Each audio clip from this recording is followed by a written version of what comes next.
आदरणीय गिरीशराव, उपस्थित माझे सिनियर कलिग्स, बॅचमेट आणि ज्यांना आधीपासून ओळखते ते सर्वजण, काही जणांची धावती भेट कधीतरी झाली आहे आणि काही जणांबरोबर काही वेगवेगळ्या प्रकरणांमध्ये संपर्क आलेला आम्हाला आठवतं ना. सगळ्यांना पुन्हा एकदा पाहून इथे फारच आनंद होतोय आणि मी खरं तर विवेक कुलकर्णी सरांचा आणि सविताताईंचा आभारी आहे की मला ही संधी त्यांनी सगळ्यांशी आपल्या इंटरॅक्ट करण्याची दिली. सगळेजण अधिकारी आहेत. एक उल्लेख केला गेला की आपल्याला सगळ्यांना प्रमोशन झाले तुमचं आणि पुढच्या मिळाल्यात असायला चप्पल घालून आत याची परवानगी पण मिळालेली आहे. याची एक फ्लिपसाईड अशी आहे की कदाचित आपली बसण्याची सवय मोडलेली आहे हे ध्यानात झाल्यामुळे सुद्धा खुर्ची दिली गेली असेल. आणि दुसरी गोष्ट आपल्या सगळ्यांना खुर्चीचं ॲप्लिकेशन वाढतं जसे आपण शासनामध्ये वरती जातो सिनियरिटीमध्ये, त्याच्यामुळे असं वाटलं असेल की नाही बाबा अधिकाऱ्यांना खुर्ची द्यायलाच पाहिजे. So that was just kind of a regular mention. पण बेसिकली सगळ्यांना आपण सेवेमध्ये आल्यानंतर म्हणजे आता मी पाहतोय की अगदी यंग ऑफिसर पासून ते 30-35 वर्ष आणि माझ्यासारखे ते काय डन अँड डस्टेड असे सगळेजण इथे एकत्र आपण आहोत. कुठल्या ना कुठल्या तरी माध्यमामधून आपला ज्ञानप्रबोधिनी या संस्थेशी, ज्ञानप्रबोधिनी प्रशालेशी किंवा या स्पर्धा परीक्षा केंद्राशी संबंध आलेला आहे आणि तो आपण अतिशय मनपूर्वक आपल्या हृदयाशी जपून ठेवलेला आहे. तो संबंध जो काही आलेला आहे तो हे पाहून आणि हे ऐकून फार बरं वाटलं. आणि तो फक्त आता इथून पुढं आपल्याला कसा तो संबंध जास्तीत जास्त दृढ करता येईल हे बघण्याची गरज आहे. म्हणजे जेव्हा मी त्या UPSC ग्रुप आणि अन्य ग्रुप्सवरती आपल्या ऑफिसर्सच्या पोस्ट वाचतो त्यावेळेला इव्हन दिल्लीचा ग्रुप सर मी पण मला त्यांनी थांबा म्हणून सांगितलं मला अजून थांबलो आहे त्याच्यावरती मी तर तिथे साधारणपणे आपण पर्सनल फेवर्स पटकन मागतो किंवा मला अमुक ठिकाणी कॉन्टॅक्ट हवा आहे, मला PM करा. त्याप्रमाणे तुम्हाला PM मिळतो पण पटकन पर्सनल रेफरन्सही मिळतो किंवा जो काही आपल्याला मदत हवी ती मिळते. पण आपल्याला एकत्र त्याच्यावर कुठलंही चिंतन होत नाही किंवा आपले विषय जे आहेत त्याच्याबद्दलही चिंतन होत नाही किंवा त्याच्याबद्दल आपण फारशी मांडणी करत नाही. सोशल मीडियावरती किती व्यक्त व्हायचं याची लिमिटेशन्स आहेत सगळ्यांनाच आपल्याला ते माहिती आहे. त्याच्यामुळे आपण कदाचित ते करत नसू. पण एक अस्वस्थतेबद्दल बोललं गेलं बरंच आणि मला स्वतःला तर वाटतं की अस्वस्थता थांबली तर मग आपला पुढचा प्रवास प्रगती थांबली. अस्वस्थता ही आपली असलीच पाहिजे आणि प्रत्येक क्षणाला किंवा प्रत्येक मोमेंटला ती वेगळ्या वेगळ्या दृष्टींनी आपल्याला त्या अस्वस्थतेने स्पर्श केला पाहिजे. तरच आपण काहीतरी कॉन्ट्रीब्यूट करू शकू, क्रिएटिव्ह काहीतरी करू शकू. आणि याच्यासाठी एक महत्त्वाचा भाग आहे तो सेल्फ मोटिवेशन हाच ठेवायला लागेल आपल्याला. म्हणजे जे काही आता माझी 30-32 वर्ष, बाकीच्या सगळ्यांची जी काही 35 वर्ष, सर किती वर्ष सेवा, 37 वर्ष सेवा, हे सगळ्यांना म्हणजे आपल्याला सगळ्यांना हे माहिती आहे की किंवा तुम्ही ज्यांनी 10 वर्ष 15 वर्ष झाली की ह्याच्यामध्ये फार काही कोणी आपल्याला मोटिवेट करेल असं आपल्याला चित्र नाही दिसत. कदाचित डिमोटिवेशनच फार मिळतं. मी एक मागे इथे नेतृत्व संवर्धनाचा सेशनला आलेलो होतो त्यावेळेला पाहिलं मी आपल्याकडे किशोरी गजरे अधिकारी होत्या. त्यांची काही ऑब्झर्वेशन्स होती, बऱ्याच जणांना नाव माहिती असेल हे, की त्यांनी despite excellent individuals in the administration why is the sum total of their output 0. हा आपल्याला सगळ्यांना विचार करण्याचा मुद्दा आहे. काही मुद्दे त्यातले जे मला आवडले आणि जे म्हणून मी तो कागद तसाच ठेवला होता. 2018ची गोष्ट आहे मला वाटतं, 17-18. आणि हे कुठंतरी आपल्याला विचार करायला लागेल की why the LCM is so low, why the sum total is 0 नाही म्हणणार मी, हे थोडंसं फार स्ट्रॉंग झालं आहे, काही ना काहीतरी डेफिनेटली वी आर कॉन्ट्रीब्युटिंग. पण आपल्याला याचा विचार करायला लागेल की इंडिव्हिज्युअली मी अतिशय चांगला आहे किंवा चांगली आहे आणि तरीही माझं कॉन्ट्रीब्युशन का कमी होतं किंवा का दिसत नाही आहे, हे थोडंसं सगळ्यांनी बघण्याची गरज आहे. आणि आपण नॉर्मली काय करतोय as a bureaucrat, what we are doing is probably we are just ensuring that things are maintained in that form. म्हणजे स्टेटस कोईच राहत होता. याच्यावरती डिस्कशन सगळं आपल्या पॉलिटिकल सायन्सच्या विषयांमध्ये आणि त्यावेळेला आपण केलेले आहे जेव्हा अभ्यास करत होतो तेव्हा. सो स्टेटस कोईस्ट हा ट्रेड सोडून आपण पुढचं काही करू शकतोय आणि हे करायला may be one small step in that direction, ज्याला फारसं रिसोर्सेस लागत नाही, ज्याला फक्त केवळ ॲटिट्यूडने चेंज लागतो आणि मे बी थोडेफार काहीतरी छोटेफार रिसोर्सेस लागतात जे आपण आपल्याकडे अवेलेबल असतात, करू शकतो. तर ते करत गेलो आपण, म्हणजे one incremental change at a time, let's say through 30 years of service or 35 years of service or whatever is balance of the service for you. हे जर करता आलं तर then we will have contributed to the society and the development of the society in general. तर हे थोडंसं करण्याची गरज आहे. काही मुद्दे जे बोलले गेले, कॅपॅसिटी बिल्डिंगबद्दल बोललं गेलं, विकू सरांच्या बोलण्यामध्ये अस्वस्थतेचा मुद्दा आला, आणखीनही मुद्दे आले. डेलिगेशन हा एक महत्त्वाचा भाग आहे. म्हणजे मी ताईंना म्हणूनच म्हणत होतो की मागे कोणीतरी एका वक्त्याने बोलताना सांगितलं, परिचय करून देताना, की आम्हाला बरंच काही बोलायचं नाही, आम्ही सेपरेटली येऊन बोलू. मला वाटतं सरकारी कार्यालयांमध्ये ही घुसमट आपली नेहमीच होते. राजीव घुसमट मला आठवली तू लिहिलेली. तर घुसमट ही आपली नेहमीच होते. आपल्याला जे बोलायचं असतं, जे व्यक्त करायचं असतं, ज्याच्यावरती आपल्याला काही विचार मांडायचे असतात, हे कुठं ऐकलंच जातं. कारण नॉर्मली पेकिंग ऑर्डर ठरलेली असते. So it starts with the senior most person and probably ends with the junior most. त्यावेळेला वेळ संपलेला असतो आणि म्हणून मग ते फार काही अगदी बोलायला तर वेळ मिळत नाही, एखाद वाक्य बोललं जातं. सो डेलिगेशन हे आपण त्याचं कुठंतरी आपल्याकडं अंगीकार आपण आपल्या रोजच्या जीवनामध्ये केला पाहिजे. ट्रेनिंगबद्दल सांगितलं गेलं, कॅपॅसिटी बिल्डिंगचाच ट्रेनिंग हा एक भाग आहे. आणि leader should be able to look at himself and equip himself. जे मी म्हटलं की सेल्फ मोटिवेशन पाहिजे. He should be always in learning mode. काही जे नेत्याचे माझ्या दृष्टीने मला गुण वाटले, कारण आपण सगळेजण कुठंतरी एक नेत्याच्या स्टेजला आहोत, त्या पातळीवरती आहोत, हरकत नाही आहे. पण मला स्वतःला वाटतं की आदर्श नेता कसा असावा. जे एक आमचे वामनराव अभ्यंकर म्हणून प्राचार्य होते, त्यांच्या पुस्तकामधून काही गोष्टी घेतलेल्या आहेत मी आणि त्याच्यात काही ॲड केल्या व्यक्तिगत मला जे अनुभव आला त्याच्यामध्ये. तर तो मर्मज्ञ असला पाहिजे, कृतज्ञ असला पाहिजे, सत्यवाक्य असला पाहिजे, आत्मवान असला पाहिजे, जिथं क्रोध असला पाहिजे. थोडे शब्द जड वाटतील, थोडं स्पष्ट किंवा त्याला आपण सोपं करतो मी, धोरणी असला पाहिजे, कष्ट करणारा असला पाहिजे, निस्वार्थ असला पाहिजे. थोडेसे काही शब्द हे लोडेड आहेत. इतक्या वर्षांनंतर आपण सर्व्हिसमध्ये काढल्यानंतर आपण निस्वार्थ आहोत तो विचार करावा. आणि समाज खरोखरच आपल्या दृष्टीने प्रथम आहे का, जे काही आपण करतोय त्याच्याकरता, हा विचार करण्याची गरज आहे. कितीतरी मी पोलीस विभागामध्ये अधिकाऱ्यांचं पाहिलं की त्यांना mobile is supposed to be your personal device. पण मोबाईलवर फोन केला तर तो कुठला तरी दुसरा कॉन्स्टेबल उचलतो आणि तो सांगतो साहेबांच्या फोनवर मी बोलतो. Why is this so? आपला मोबाईल आपल्याकडे असला पाहिजे, लोकांना आपण ॲक्सेसिबल असलो पाहिजे. It is our first duty. मी तर म्हणेन की आपण गव्हर्नमेंट सर्व्हिसमध्ये आहोत ना, तर आपण पेड सोशल सर्वंट आहोत. Government is paying us handsomely through the taxes that we all pay and the citizens pay. So we should be giving the best to the society. Society should always be the first preference in our life. म्हणून मी निस्वार्थवरती थोडंसं बोललो. ध्येयाप्रती कटिबद्ध असला पाहिजे, उदार असला पाहिजे, धैर्यवान असलं पाहिजे, चारित्र्यवान असलं पाहिजे वगैरे वगैरे. तर हे बाकीचे सगळे तुम्हाला हे माहिती आहे. त्याच्यामध्ये मग न्यायनिष्ठूर असला पाहिजे आणि संस्थेच्या ध्येयाने, जी ज्या कुठल्या संस्थेत आपण काम करतोय त्याच्या ध्येयाने पूर्णपणे प्रेरित असलेला पाहिजे. हाताखालच्या लोकांना सातत्याने प्रेरित करणारा असला पाहिजे. मोस्ट ऑफ द टाइम्स आता हे मला म्हणजे मॅटमध्येही पाहायला मिळतं की जेव्हा issues are concerning the individual officer, he is very disturb, he or she, की मला जस्टिस का नाही मिळत. पण तोच जस्टिस त्याच विभागामधल्या अन्य अधिकारी, ज्युनियर अधिकाऱ्यांच्या बाबतीमध्ये ज्या वेळेला विषय आलेला असतो तेव्हा लक्षात येतं की याच अधिकाऱ्यांनी त्यांना रखडवलेले 2-2 वर्ष पोस्ट रिटायरमेंट. मग हे आपली डबल स्टँडर्ड्स का? We need to have same standard for our self as well as for the subordinate employees and they need justice more. आपले पर्क्स हे त्या मानाने बरेच चांगले असतात. So we need to have this trait की हाताखालच्या लोकांना सातत्याने प्रेरित केलं गेलं पाहिजे. मोटिवेट देम, त्यांना रिवॉर्ड्स द्या, त्यांना शब्दांनी चांगलं बोला त्यांच्याशी, त्यांना त्यांच्या पाठीवर थाप द्या छोट्या छोट्या कामामध्ये. That makes huge difference.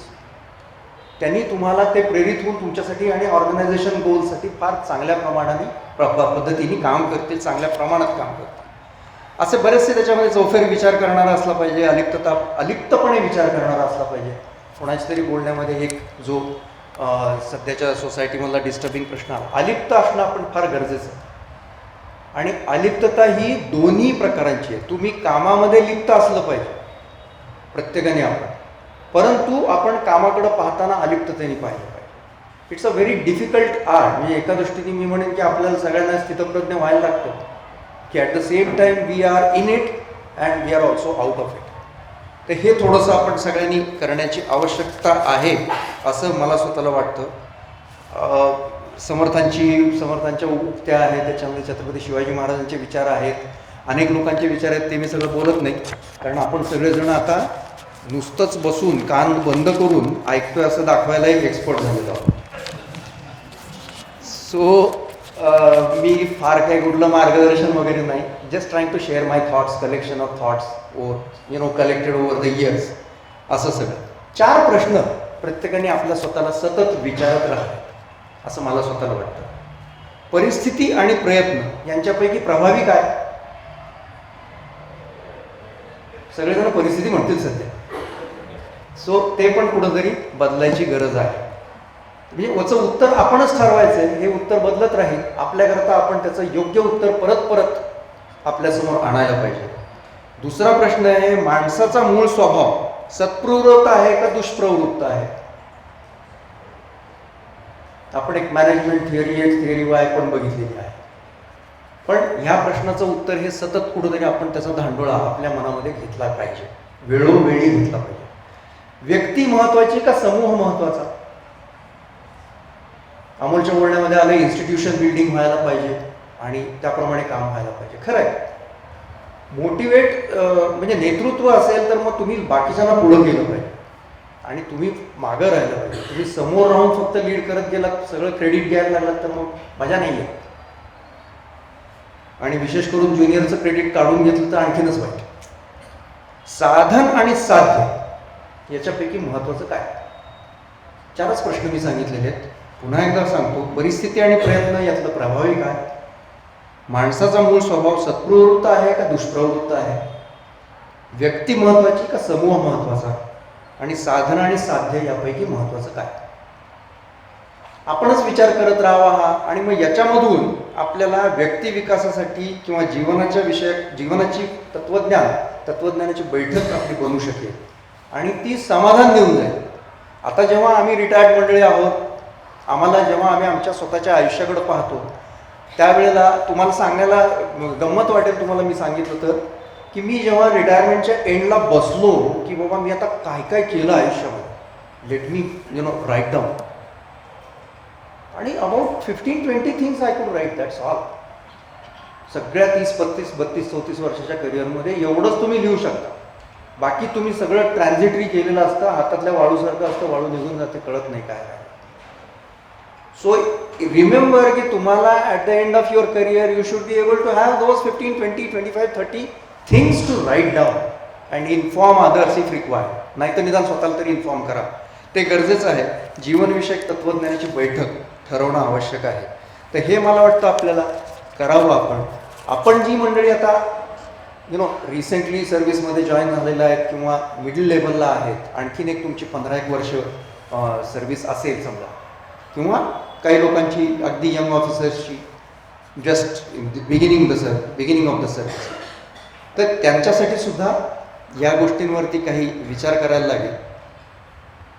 सांगायला हरकत नाही, ChatGPTवरनं काढलं, पण अर्थात त्याला मी माझ्या पद्धतीने हे केलं. So what are the moral or ethical dilemmas of government officials that government officials will face in life, ज्याची तुम्हाला तयारी करायला लागणार आहे. सुदैवाने आम्ही सगळेजण डब्यात गेलेलो आहोत, बुद्धिबळाची यादी सगळी गेलेली आहे. Privacy versus surveillance, technology and data यूजमध्ये. Technology is going to be major challenge, it is a major disruption. आणि त्याच्यामध्ये तुम्हाला स्वतःला इक्विप करायलाच लागेल. म्हणजे तुम्ही बसलेल्या कार्यालयामध्ये आणि कुणीतरी येऊन 2 मिनिटाची व्हिडिओ क्लिप बनवून ती व्हायरल करू शकेल. You have to be very careful in what you are saying or what you are doing.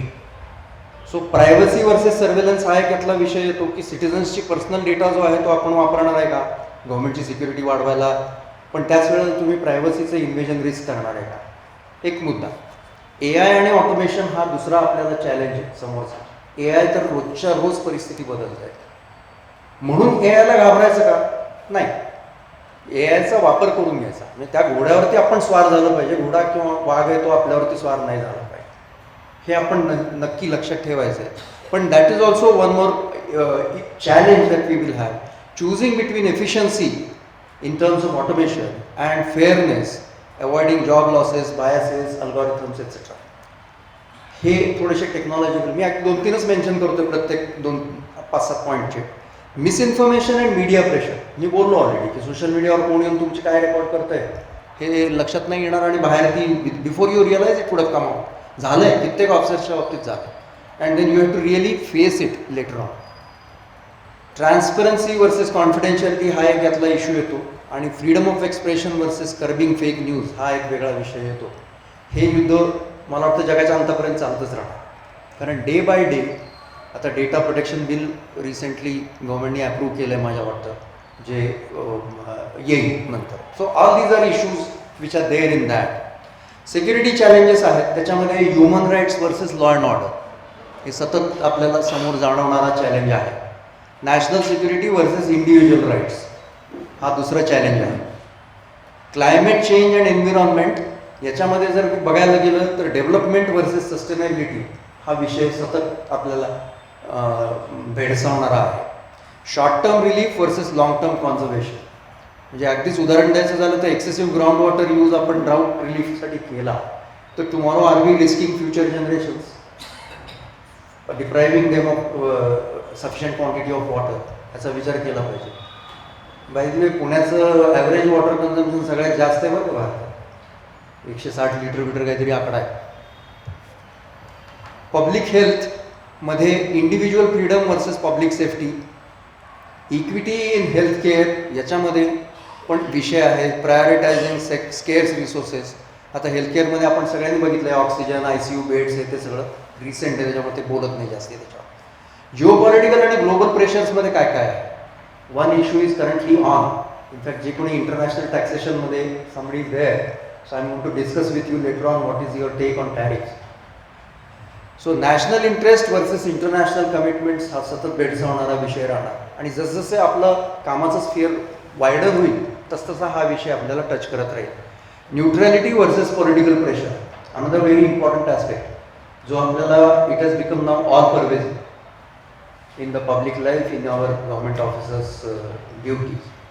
नक्की हा आपल्याला याच्यावरती सोल्युशन काढायला लागणार. Whether law is important or political pressure is important, and what are you going to side for. Economic social पॉलिसीमध्ये efficiency versus compassion आहे, equity versus growth आहे. Governance आणि एथिक्समध्ये ओबिडियन्स वर्सेस कॉन्शन्स आहे, जे मी आधी बोललो थोडं. इंटेग्रिटी वर्सेस करिअर सिक्युरिटी आहे. इंटेग्रिटी वर्सेस करिअर सिक्युरिटीवरती एखादं मिनिट घालवतो. The people these days are ready to compromise any value to get into some particular position in the government. We need to really curb this tendency, आणि हे फक्त आपण स्वतःच करू शकतो स्वतःच्या बाबतीत, दुसऱ्या कुणाला हे शिकवता येणार नाही. आणि याच्याकरता मला वाटतं की आपल्या स्वतःची व्हॅल्यू सेट, प्रिन्सिपल्स आणि integrity should be most premium things in your life all.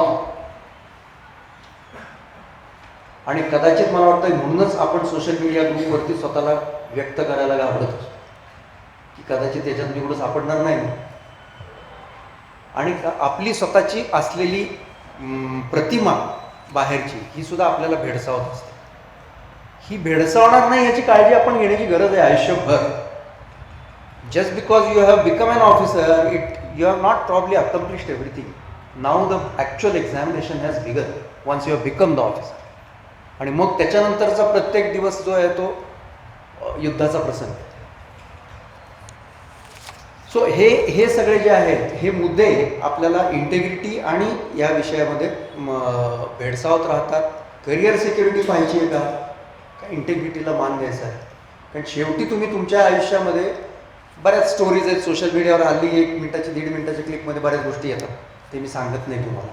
पण आपल्याला उद्या चालून रिस्पॉन्सिबल व्हायचं आहे. आणि जेव्हा तुम्ही पुन्हा एकदा समाजामध्ये सामील व्हाल नोकरी संपल्यानंतर, त्यावेळेला तुम्ही तुमच्या समाजातल्या, तुमच्या मुलाबाळांच्या, तुमच्या नातेवाईकांच्या प्रश्नांना उत्तरं द्यायला, मानवर करून उत्तरं देता आली पाहिजे, अशी तुमची परिस्थिती असली पाहिजे. कल्चरल आणि डेमोग्राफिक इश्यूजमध्ये न्यूट्रॅलिटी वर्सेस कम्युनिटी सेन्सिटिव्हिटी हा एक विषय आहे. मेजॉरिटी वर्सेस मायनॉरिटी राईट्स हा विषय आहे. तर तुम्हाला कुठेतरी घटनेची बांधिलकी ही ठेवायला लागेल. आणि या सगळ्या गोष्टी डिस्कस झालेल्या आहेत घटनेत, त्याच्यावरती प्रोव्हिजन्स आहेत. भारताची राज्यघटना ही सुप्रीम आहे हे कुठंतरी आपल्याला डोक्यात ठेवायला लागेल. आणि त्याप्रमाणेच आपली वागणूक पाहिजे. As they say the supreme law in the country is constitution of India. Rest all are the legislations made by parliament and assemblies. ते पण आपण फॉलो करतो. इन्स्टिट्यूशनल प्रेशर्सही आहेत. स्पीड वर्सेस ड्यू प्रोसेस, याचा सगळ्यांना अनुभव नक्की येतो. कामं फटाफट करा, हे पाहिजे, काल पाहिजे. आणि ड्यू प्रोसेस पण असते. Make a strike a proper balance. म्हणजे एक मुख्यमंत्री होते माझी, ते म्हणायचे की अधिकाऱ्यांनी, बरेच जण हे म्हटलेले की अधिकाऱ्यांनी हो म्हणायला शिकलं पाहिजे आणि मंत्र्यांनी पुढाऱ्यांनी नाही म्हणायला शिकलं पाहिजे. दॅट इंडिकेट्स की तुम्ही काही गोष्टींमध्ये आपल्याला हे बसवता येतंय का नियमांच्या कक्षेमध्ये, हे बघावं. कारण शेवटी तो समाजातला घटक महत्वाचा आहे, त्याला सेवा देता आली पाहिजे जी काय असेल. नियम हे त्याला सेवा देण्यासाठी आहेत, त्याला सेवेपासून वंचित ठेवण्यासाठी नाहीत, हे आपल्या लक्षात राहिलं पाहिजे. Public expectations versus practical constraints हाही एक भाग आहे जो सतत आपल्याला भेडसावत राहतो. दुर्दैवाने पब्लिक एक्सपेक्टेशन्सना आता ग्रोईंग पब्लिक एक्सपेक्टेशन्स असल्यामुळं, सोशल मीडिया असल्यामुळं सगळेच लोक, म्हणजे हल्ली कुणी उठतं तो राईट टू इन्फॉर्मेशन ॲक्टिव्हिस्ट झालेला असतो, माहिती घेतो. So there is some kind of a deficiency in our delivery to the society जी राहणार. पण आपण प्रयत्न पूर्ण केलेत का नाही हे मात्र पाहिलं जावं आणि त्याकरता आपण प्रयत्नरत सतत असावं असं मला स्वतःला वाटतं. So basically officials constantly walk the tightrope between legality, morality and practicality. Each decision has the risk of pleasing one group while alienating the other, or solving today's problem while creating tomorrow's crisis. पहिला गमतीचा भाग सोडून द्यायच्यावर मी स्वतः पण काम केलं आहे. It is not all from the ChatGPT. पण हे सगळे आपल्याला पुढच्या दृष्टीने विचारात घेण्याचे मुद्दे आहेत. हे सगळं करताना एक अतिशय महत्त्वाचा भाग म्हणजे स्वतःची मानसिक आणि शारीरिक स्वास्थ्य स्वतःचं जपलंच पाहिजे. हे जर नाही जपलं तर मग आपण कोलॅप्स होऊ. मग त्या प्रेशर्सनी आपण त्याच्यामध्ये we will give in to the pressures. तसं नाही व्हायला पाहिजे. सो कुठंतरी एक मला वाटतं आपली आध्यात्मिक बैठक असली पाहिजे. तुमच्यापैकी काही जण म्हणाले उपासनेबद्दल, मला फार बरं वाटलं. म्हणजे आम्हाला मसुरीमध्ये असताना स्वामी शिवानंदांचे तिथला ग्रुप यायचा ऋषिकेशचा, आणि त्यांनी आम्हाला एक योगा पॅकेज दिलेलं होतं, which I kept on following through out my life. Even today I follow that. एक 20 मिनिटाचं त्यांनी ठरवलं होतं. 24 मिनिटं त्यांनी ॲक्च्युली दिली होती. प्रत्येक तासाला दिवसाच्या 1 मिनिट अशा पद्धतीने तुम्ही तुमचं हे रुटीन ठेवा. सो कुठंतरी योगा, मेडिटेशन आणि आध्यात्मिक बैठक ही असली पाहिजे. पुन्हा त्याच्यामध्ये लिप्त असणे आणि अलिप्तता ठेवणे हा भाग येतो. अतिशय छान पद्धतीने तो येतो. तुम्ही अलिप्त राहा जे काही तुम्ही करताय त्याच्यापासून. Don't take the work to home. हे म्हणणं सोपं आहे, तुम्ही केलं असेल, करता येते आणि मी कदाचित केलं असेल, पण शक्य झालं तर ते कमी करण्याचा प्रयत्न करावा. आणि घरी मग घरच्या लोकांबरोबर वेळ घालवा. त्यांना पण आपली आवश्यकता असते आपल्या वेळेची. तर हे सगळे जे बॅलन्सेस ऑफ लाईफ आहेत, लाईफ वर्क बॅलन्स, हे काही सर्व्हिसेसमध्ये कदाचित होत असेल, काही सर्व्हिसेसमध्ये अजिबातच होत नाही. तर तो कुठंतरी आपल्याला बॅलन्स जर स्ट्राईक करता आला तर मला वाटतं आपण ही प्रेशर्स विथस्टँड करू शकू आणि आपलं करिअर व्यवस्थितरित्या आपण टोकाला नेऊ शकू. आणि ॲज आय सेड, काहीतरी 15-20 गोष्टी आपण शेवटी लिहू शकू आपल्या याच्या करिअरच्या शेवटी, की बाबा मी हे करू शकलो, याचं माझं कॉन्ट्रीब्युशन टू द सोसायटी. छोटं मोठं जे काय असेल ते. पण रोजचं काम केलं, 4 फायली पुश केलं, हे कॉन्ट्रीब्युशन नाही आहे. काही जर सिस्टीमला आपण देऊ शकलो असतो एनरिचमेंट, तर त्या दृष्टीने आपल्याला ते कॉन्ट्रीब्युशन करता यावं असं मला वाटतं. तुम्हाला सगळ्यांना तुमचा उत्साह पाहून मला फार बरं वाटलं. To come back to your in a way alma mater, जिथे तुम्ही काही ट्रेनिंग घेतलं, काही प्रेरणा क्लासेसच्या माध्यमातून शिकलात आणि तुम्हाला पुन्हा इथं जोडलं जावं असं वाटतं मनाने. This itself is a big thing. So please continue that, keep visiting this institution. You would really draw immense energy from this place. हे मी सुद्धा सांगतो, कारण मी इथं विद्यार्थी म्हणून राहिलेलो आहे आणि मग नंतर वेगवेगळ्या कपॅसिटीजमध्ये वेगवेगळ्या कारणाने येत गेलेलो आहे आणि मी कंटिन्युअसली माझा संपर्क ठेवलेला आहे या संस्थेबरोबरचा. तर all the very best to you. तुम्हाला सगळ्यांना करिअर्समध्ये तुमच्या अत्यंत मनापासून शुभेच्छा. छान उत्तुंग काम करा सगळ्यांनी आणि काहीतरी या देशाला या समाजाला देऊन रिटायर व्हा, सेवानिवृत्त व्हा, असं मी स्वतःच्या दृष्टीने आपल्याला कळकळीचं एक आवाहन माझ्या वतीने करेन. पुन्हा एकदा संयोजकांचे आभार. धन्यवाद.